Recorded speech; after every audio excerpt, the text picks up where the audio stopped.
Hello investor, क्या आप जानते हैं कि पूरे वर्ल्ड में एआई ड्रिवन सास का मार्केट लगभग 2 लाख करोड़ है और ये 20% की तेजी के साथ ऐसा अनुमानित है कि 2030 तक 5 लाख करोड़ पहुंच जाएगा। वहीं अगर हम इंडिया की बात करें तो ये मार्केट कैप 9,000 करोड़ के अराउंड में है और 17% की ग्रोथ के साथ लगातार बढ़ रहा है।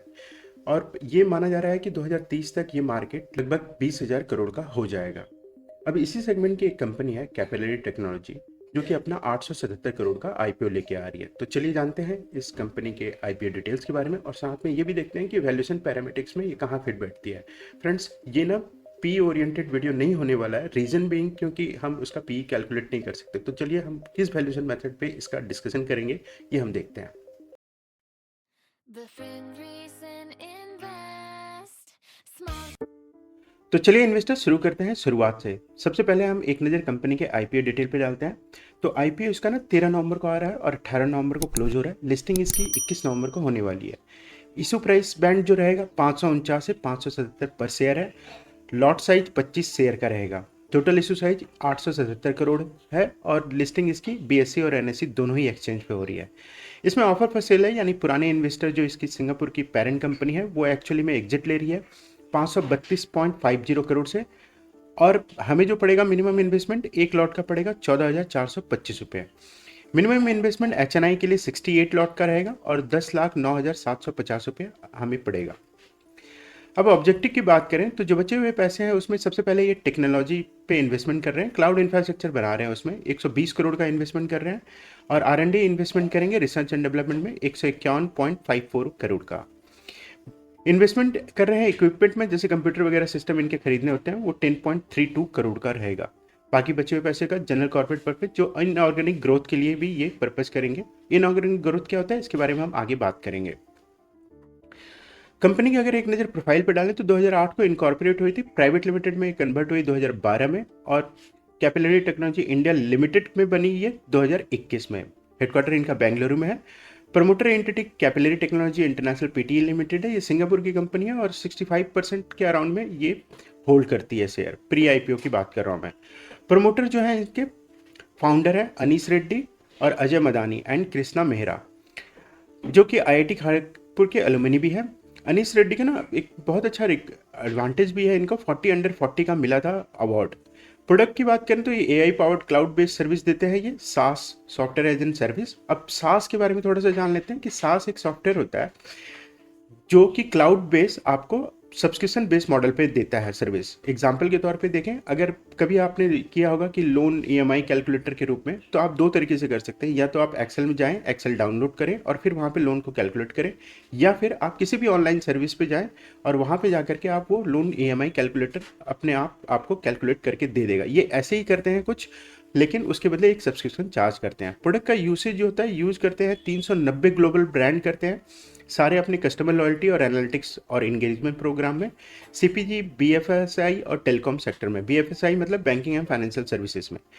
यूएसपी की बात करें तो ये ग्लोबल लीडर है, 46 प्लस कंट्रीज में इन्होंने अपना सर्विसेज देते हैं। एआई पावर्ड लॉयल्टी कस्टमर में देते हैं और end to end solution high net revenue retention को देते हैं। हाई नेट रेवेन्यू रिटेंशन का मतलब ये होता है कि अगर कोई कस्टमर है जो कि 100 आपको रुपया दे रहा है, अब ये कस्टमर आपका जा नहीं रहा है, इनफैक्ट ये कस्टमर इनको 122 रुपये दे के जा रहा है, यानी पुराने जो इनके कस्टमर है वो बहुत ही सेटिस्फाई हैं इनके सर्विसेज को लेकर के।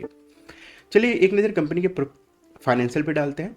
तो टोटल इनकम जो ये रही है इनकी कंपनी के रेवेन्यू के बारे में बात करें तो मल्टीफोल्ड में ग्रोथ हो रहा है। 2023 से 2025 में देखें तो तकरीबन तकरीबन 3 गुना इनका रेवेन्यू बढ़ा है। वहीं इविटा में बात करें तो इविटा इस साल जाकर के पॉजिटिव हुआ है और प्रॉफिट आफ्टर टैक्स भी इसी साल प्रॉफिट हुआ है इनका 2025 में। नेटवर्थ ठीक ठाक है, रीजन बीइंग इनका पॉजिटिव नेटवर्थ है पूरे 3 साल में, क्योंकि सिंगापुर की कंपनी कैपिटल इन्वेस्टमेंट जरूर कर रही होगी इसमें। टोटल बोरोइंग की बात करें तो टोटल बोरोइंग भी ठीक है, शुरुआत में बिल्कुल ना के बराबर था, इस साल इनका 100 करोड़ के अराउंड में है। अब लास्ट ईयर की तुलना में देखें तो सेल्स ग्रोथ इनका 14% हुआ है, वहीं प्रॉफिट में शानदार 121% हुआ है। डेट इक्विटी रेशियो 0.18 है जो कि बहुत ही शानदार है। आरओई 2.76% है, ये बहुत कंसर्न का बात है। अगर हम पी नेगेटिव की बात करें तो ये 2024 में जो इनका पी हेवीली नेगेटिव हुआ है, ये इबिटा जबकि आप देखेंगे पिछले साल में देखते हैं 2023 में, तो 2023 में 58 करोड़ इनका अराउंड में EBITDA था। वहीं प्रॉफिट आफ्टर टैक्स जो था वो लॉस था 88 करोड़ का, जो कि मैनेजेबल दिखता है। लेकिन 2024 में अगर आप देखें तो सिर्फ 1.5 करोड़ के अराउंड में EBITDA था।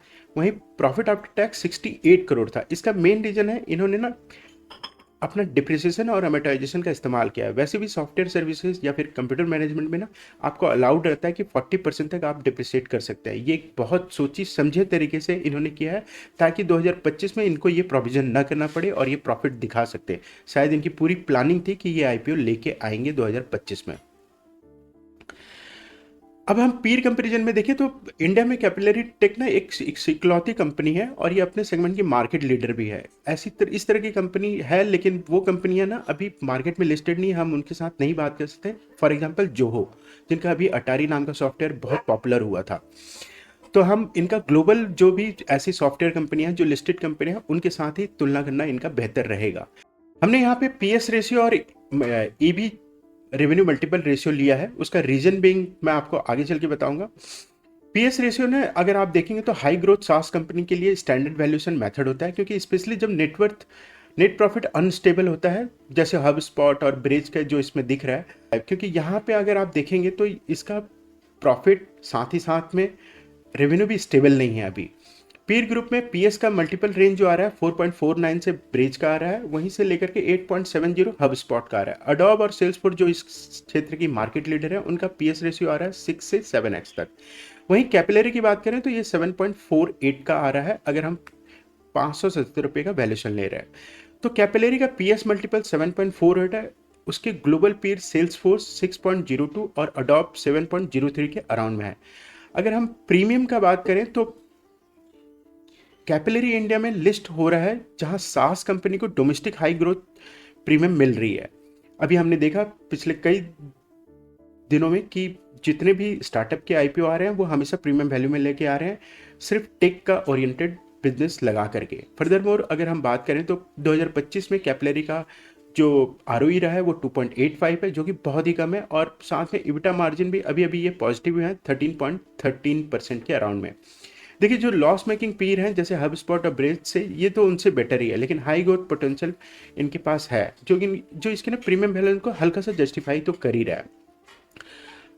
अब हम बात करते हैं कि इसके वैल्यूएशन मैट्रिक्स के बारे में। तो प्री आईपीओ जो इनका एपीएस और पी हो रहा है वो 1.93 हो रहा है, वहीं 298 के अराउंड में पी है प्री आईपीओ। वहीं पोस्ट आईपीओ देखेंगे तो इनका जो पर शेयर ईपीएस आ रहा है वो 0.26 आ रहा है, और वहीं पे पी की बात करें तो 2214.95 आ रहा है, जो कि अनजस्टिफाइड है कहीं से भी। लेकिन हाईटेक ग्रोथ होने के कारण और टेक्नोलॉजी ओरिएंटेड कंपनी में अक्सर ये ऐसा होता है।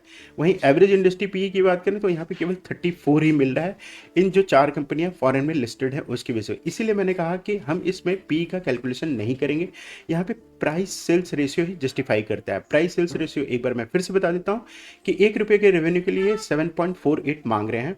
वहीं ईवी रेवेन्यू में ईवी स्लैश रेवेन्यू मल्टीपल में इंटरप्राइज वैल्यू होता है। इंटरप्राइज वैल्यू का आप फॉर्मूला कैलकुलेट कर सकते हैं, बहुत इजी होता है। आप जाकर के नेट पे सर्च करेंगे तो आपको वहाँ से मिल जाएगा। मतलब कंपनी की एक्चुअली में वैल्यू कितनी है डिवाइडेड बाई में उसका रेवेन्यू कितना हो रहा है, उस हिसाब से होता है। अब अगर पी प्राइस के मल्टीपल बेस पे देखें तो इसका प्राइस रेंज आ रहा है 520 से 650 के अराउंड में।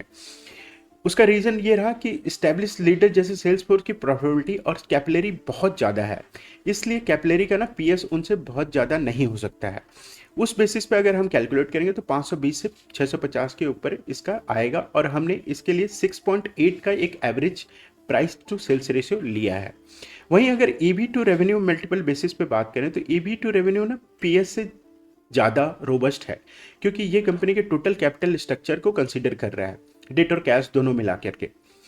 पीर ग्रुप में ईवी रेवेन्यू मल्टीपल हमने देखा कि जहां ब्रेज का है 4.06 से लेकर के 8.67 हब स्पॉट का।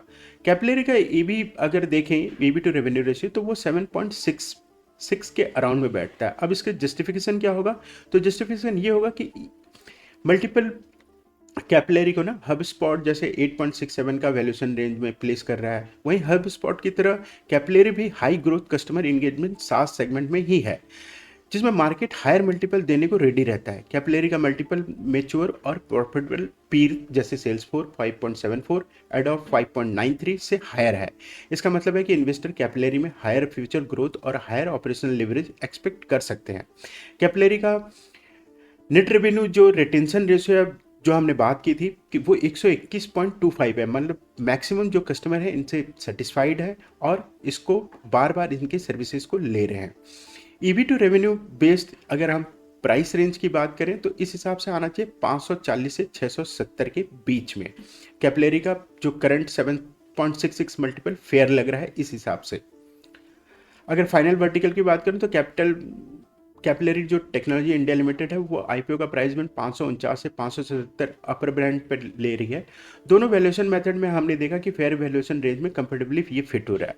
वैल्यूएशन मल्टीपल का असेसमेंट अगर हम देखें तो कंपनी का multiple price to sales ratio 7.48 और ईवी टू रेवेन्यू रेशियो 7.66 हो रहा है। एक हाई ग्रोथ सास कंपनी के लिए ठीक है, लेकिन प्रॉब्लम यह है कि ये लॉस मेकिंग है और डोमेस्टिक में हाई ग्रोथ प्रीमियम पे भी ला रही है। वहीं पे नेट रिटेंशन रेशियो इनका अच्छा है, ग्रोथ फेज में है, जो कि रिफ्लेक्ट हो रहा है इनके पॉजिटिव पैट के कारण।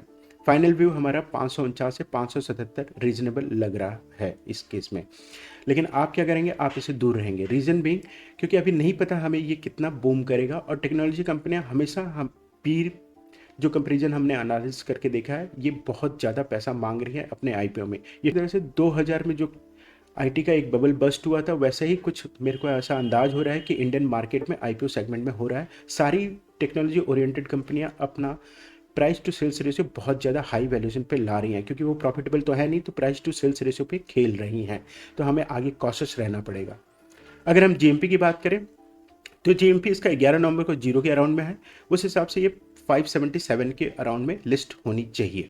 ठीक है दोस्तों, अगर आपको ये वीडियो पसंद आया तो सब्सक्राइब और लाइक जरूर करें और गूगल बाबा को हैप्पी करने के लिए प्लीज़ सब्सक्राइब करें। Thank you very much.